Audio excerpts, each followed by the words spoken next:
मित्रों नमस्कार। Through literary lens के इस भाग में आपका बहुत बहुत स्वागत है। विनोद जी नमस्कार। नमस्कार राजेश जी। आज हम बिल्कुल ऐसी एक लेखिका की कहानी लाए हैं जिस पर अभी तक हमने इस चैनल पर डिस्कशन नहीं किया है जी, और ये हैं पद्मा सचदेव जी। जी हाँ, Padma Sachdev. She is a celebrated writer from Dogri language. जी, और बहुत ही संवेदनशील और बहुत ही जिसको कहते हैं ऑथेंटिक लेखिका रही हैं। इनके अपने गीत भी सुने हैं, कहानियां भी पढ़ी होंगी जरूर। आज जो कहानी है वो है आधा कुआं। आधा कुआं नाम से ही जाहिर है, वही तो बात है जो आधी रह गई, आधी अधूरी हो गई, कट गई।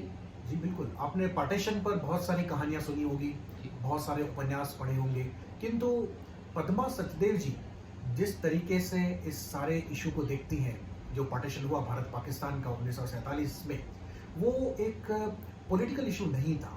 यहाँ पर वो मारधाड़, वो वायलेंस और वो स्थलांतरण जो हुआ, वो सारी बातें नहीं करती है। इस कहानी में पार्टीशन को एक मानवीय संदर्भ दिए गए हैं और इसलिए ये कहानी बाकी पार्टीशन लिटरेचर से बिल्कुल अलग, मुख्तलिफ दिखाई देती है। बिल्कुल। और वो जो दो सखियां जो भागम भाग में इधर उधर हो गई और इत्तेफाक से उनकी शादी भी हो गई, एक की जुलाहे के साथ, एक की दर्जी के साथ, रज्जो उस पार और सोमा इस पार। तो किस प्रकार से जब पार्टीशन हुआ तो गांव बढ़ गए, समाज बढ़ गए, लोग तितर बितर हो गए, बहुत कुछ पीछे छूट गया। और फिर एक कुआं था, कुआं का एक हिस्सा उधर और एक इधर, दोनों तरफ के लोग आते, पानी भरते। देखिए कुएं का प्रतीकात्मक महत्व देखिए आप जी। कुएं से पानी भरते हैं लोग, उधर से टकराते हैं बर्तन आपस में, हैं आवाज होती है, पानी भरते हैं, बातचीत करते हैं उधर से इधर। कुआं आखिर होगा कितना चौड़ा, है ना।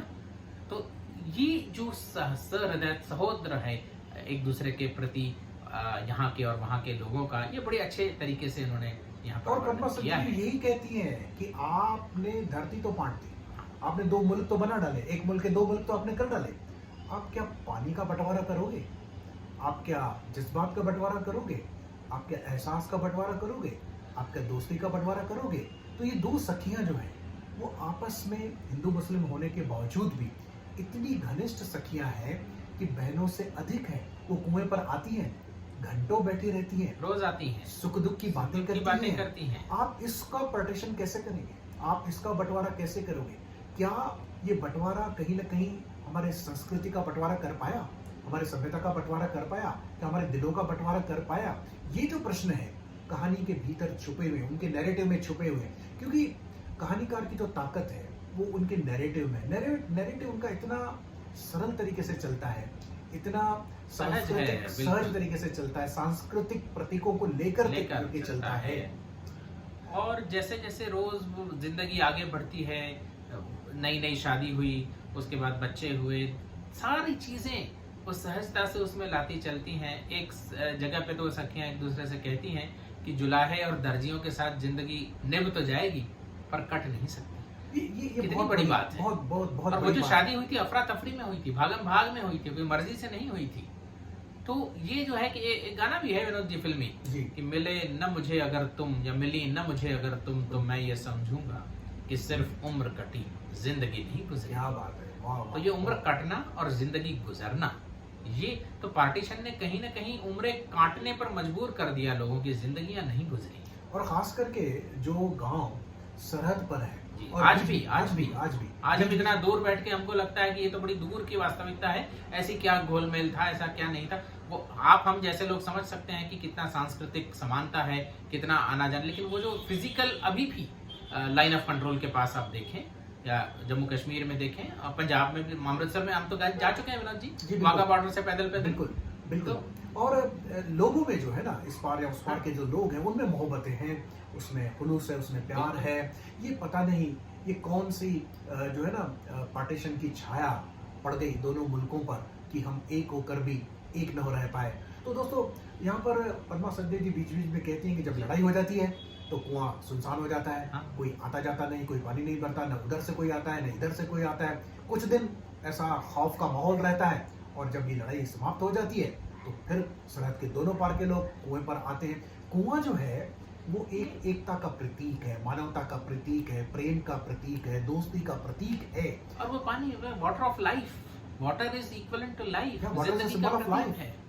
और पानी किसी में भेद नहीं करता कि ये भारत का हिंदू का व्यक्ति पानी, है, ये मुसलमान का पानी। ऐसा तो होता ही नहीं है। तो पद्मा हालांकि सचदेव बड़े ट्रेजेडी की बात यह है विनोद जी कि हमारे यहाँ ये सब भी होता रहा है। बिल्कुल होता रहा। इतिहास गवाह है। इतिहास कुछ नहीं है। इतिहास जो है वो एक रिश्ते हुए जख्म का नाम है, बिल्कुल। जो हमेशा रिश्ता रहता है और उस जख्म की कोई दवा नहीं करता, बस उस जख्म पर और नमक छिड़क देता है तो नया इतिहास बन जाता है। तो पद्मा सचदेव जी, और एक बात जो खास इस कहानी में मुझे नजर आती है कि इनके दोनों पात्र जो हैं वो महिलाएं हैं। जी।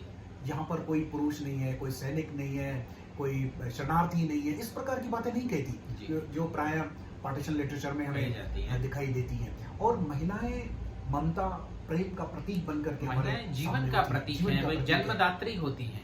और एक बहुत ही अच्छा सीन आता है इस कहानी में, जब पता चलता है सोमा को कि वो रज्जो है हाँ। और रजिया है, हाँ। तो बस उसको गले लगा लेती है और दोनों सखियां बिलक बिलक करके रोती हैं। और वो कैंप का सीन विनोद जी, उससे पहले अफरा तफरी में, भागम भागी में रज्जो जो है सोमा के मुंह पर धूल पोंछ देती है ताकि लोग आ रहे हैं, इतनी सुंदर स्त्री को तो उठा ही ले जाएंगे। बिल्कुल अपहरण हो जाएगा, तो वो धूल पोत कर उसके जो काले वो पोत देती है, उससे वो बच जाती है। किस तरह जो शोषण है स्त्रियों का पार्टीशन में, किस किस खूबी से पद्मा सचदेव जी ने डिस्क्राइब नहीं किया है कि यूं किया, वो किया, ये किया, नहीं। इस एक घटना ने कितनी बड़ी त्रासदी हमारे सामने रख दी। और हमको हमें पता है हजारों लाखों बलात्कार हुए, हजारों लाखों हत्याएं हुई। तो ये जो पार्टीशन हुआ, इसमें किसका फायदा हुआ, ये किसी को समझ में नहीं है। और पद्मा सचदेव जी का वही कहना कि इसमें फायदा किसका हुआ। अब भी जो लड़ाइयाँ होती रहती हैं, सड़क पर गोलियां चलती रहती हैं, इसमें फायदा किसका होता है। और इंटरेस्टिंगली सोमा और रज्जू दोनों के ही बेटे फौज में हैं और फौज में ले लिए गए हैं। जैसे सोमा बताती है कि वो तो दर्जी था मेरा बेटा, तो वो कैप्टन आया, उसको सिले हुए कपड़े पसंद आए इसके, तो कह के ले चलो इतनी फौज में कपड़े सियो, लड़ाई करो फौज में। अब यहाँ भी एक ध्यान देने की बात है कि जब कोई सेना में जाता है, not necessarily out of love for the country, incidentally portray तो ये किया जाता है कि मैं बड़ा देशभक्त हूँ और मैं जान बचाने की इसलिए, लेकिन अगर आप रियल सर्वे करके देखें तो मुझे नहीं लगता 5-10% से ज्यादा लोग अपनी खुशी से फौज में जाते हो। रोजी रोटी कमाने के लिए चले जाते हैं। अब फिर ये कमिटमेंट तो प्रोफेशन होता है, आप कोई भी काम करे उस पर कमिटमेंट तो रखना ही पड़ेगा। तो इस प्रकार से इंसिडेंटली तो ये जो ग्लोरिफिकेशन ऑफ मिलिट्री है, ये कहीं ना कहीं गलत है। जी बिल्कुल। जीबी शाह याद पड़ते हैं यहाँ पर, George Bernard Shaw, who is anti romantic and anti war dramatist. उनका कहना है कि ये जो हमने ग्लोरीफाई कर रखा है, एक तो लव को और दूसरा वार को, तो ये ऐसा है नहीं। कहीं ना कहीं इन दोनों इमोशंस के भीतर खोखलापन है। तो पद्मा सचदेव तो हालांकि उस तरीके से सोशल कमिटमेंट के साथ लिखने वाले राइटर नहीं है, और वो तो एक एस्थेटिक राइटर है, वो तो एक कलात्मक पक्ष उनका बहुत ही मजबूत है उनकी कहानियों का। पर ये तो बड़ी खूबी है कि उसमें छुपी हुई जो बातें हैं, इंगित जो करती हैं, बिल्कुल वही बड़ी बात। और वही उनकी कमाल है कि कुछ न कहकर भी उनकी कहानी संपूर्ण इस जो पॉलिटिकल इशू है पार्टीशन का, उस पर एक स्कैथिंग कमेंट्री जिसको कहते हैं, एक बहुत ही बड़ा कटाक्ष करती हैं। और भाई जहाँ दर्जी को सैनिक बना दिया जाता है, इसका प्रतीक आप देखिए, दर्जी कपड़े बुनता है जी। अब कहते हैं, गीता में कहा गया है कि शरीर आत्मा का कपड़ा है जी। केवल कपड़े बदलती है आत्मा। तो वो व्यक्ति जो कपड़ा बनाता है, उसी को आप कपड़े को नष्ट करने के लिए ले जा रहे हैं। और जुलाहा जो कपड़ा बनाता है और एक कपड़ा बुनता है, जुलाहा। और कबीर जुलाहा था, ये कपड़ा बुन। और कहती भी है एक जगह वो सखियां कि एक कपड़ा बुनेगा, एक कपड़ा बना देगा, सिएगा, एक कपड़े सी देगा। तो कपड़ा अगर न होता तो इंसान और प्राणी में कोई फर्क नहीं होता। हम कपड़े पहनते हैं। कपड़े क्या है? कपड़े हैं धीरज के कपड़े, मोहब्बत के कपड़े, प्रेम के कपड़े, दोस्ती के कपड़े, लिहाज के कपड़े, हया के कपड़े। तो ये जुलाहा और दर्जी जो है वो सभ्यता को, संस्कृति को, समाजों को कपड़े पहनाने का काम करते हैं। तो कितना प्रतीकात्मक ये कहानी चली जाती है। जैसे जैसे आप सोचते जाएंगे उसकी परतें खुलती जाएंगी और आप उसका आनंद लेते चले जाएंगे। और कहानी, और जैसे लड़ाइयाँ होती हैं, ये तो 65 की लड़ाई, 71 की लड़ाई, लेकिन लड़ाइयाँ सीमा पर रोजमर्रा होती रहती हैं। पूरी दुनिया में लड़ाई हो रही है आज भी, सब रोज सुना पड़ जाता है, लड़ाइयाँ हो रही है। सरहद कोई भी हो, सरहद भारत पाकिस्तान की बात नहीं है, सरहद कोई भी हो, सरहद पर जब लड़ाई होती है, जब गोली चलती है, तो उस गोली का शिकार कोई ना कोई इंसान होता है।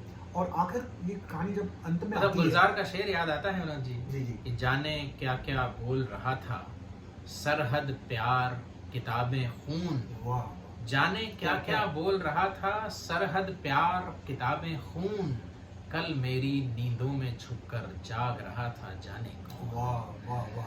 तो ये जो है 65 की लड़ाई हो गई, फिर कुआं सोना हो गया, फिर ठीक हो गया। 71 की लड़ाई के बाद वो कुआं वीरान और पटने लगा, फिर कुएं को भरा जाने लगा। ये कहानी एक्चुअली फ्लैशबैक में चलती है। जी, जी। शुरू वहां से होती है, कुआं पाटा जा रहा है, दोनों तरफ से कुआं पाटा। 71 की लड़ाई की बात, मिट्टी डाली जा रही है। तो तब वो सोमा आती है, इंतजार करती है कि रज्जो भी आएगी आएगी आएगी, पर रज्जो शायद नहीं आती, उसको नहीं आने दिया जाता है भी या नहीं दुनिया में कौन जाने। तो ये जो है ये भी कहीं एक संदेश है कि अगर हमने लड़ाइयाँ नहीं रोकी, नफरत नहीं रोकी, तो एक अवस्था ऐसी आती है कि कुएं पाट देने पड़ते हैं। कुआं पाटने का मतलब है जब पानी नहीं रहेगा। पानी नहीं रहेगा। अब जब पानी नहीं रहेगा तो जीवन कैसे रहेगा। और सोमा का जो बेटा है वो लड़ाई में मारा जाता है। जी, और इसका भी कहते हैं इसका भी क्या रहा होगा, मेरा भी कहाँ रहा होगा, दोनों ये कहती हैं शायद कि। तो ये है कि तैरते हैं जिसमें हम तुम, विनोद जी, जी, जी। तैरते हैं जिसमें हम तुम, सूख जाए वो नदी तो। वाह, तो वाह। यही बात है तो बस ये मानवता की नदी जीवन का कुआं। न सूखे, ये कुएं ऐसे ही रहे। कि कुआं एक हमारे सांस्कृतिक विरासत का भी प्रतीक है, जहाँ पर गांव के सारे लोग आते हैं, पानी भरते हैं, बतियाते हैं, बातचीत होती है, सुख दुख की बातें होती हैं। जब कुआं ही नहीं रहेगा तो प्राचीन संस्कृति की खुशबू भी नहीं रहेगी। तो पद्मा सचदेव जी की जो राइटिंग्स हैं, they are well rooted in culture.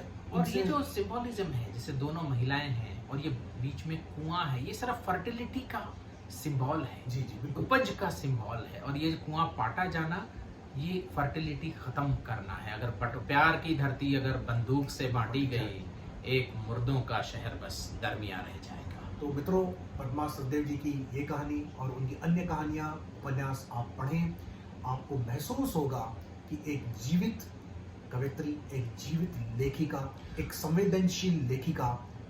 और शीर्षक भी देखिए मनोज जी, आधा कुआं। जी। कुआं कभी आधा नहीं हो सकता। जी, आप कभी भी आधा कुआं बना ही नहीं सकते। कुआं- कितना भी छोटा कुआं बनाएंगे वो गोल बनेगा, पूरा बनेगा, तभी कुआं होगा। आधा कुआं हो ही नहीं सकता।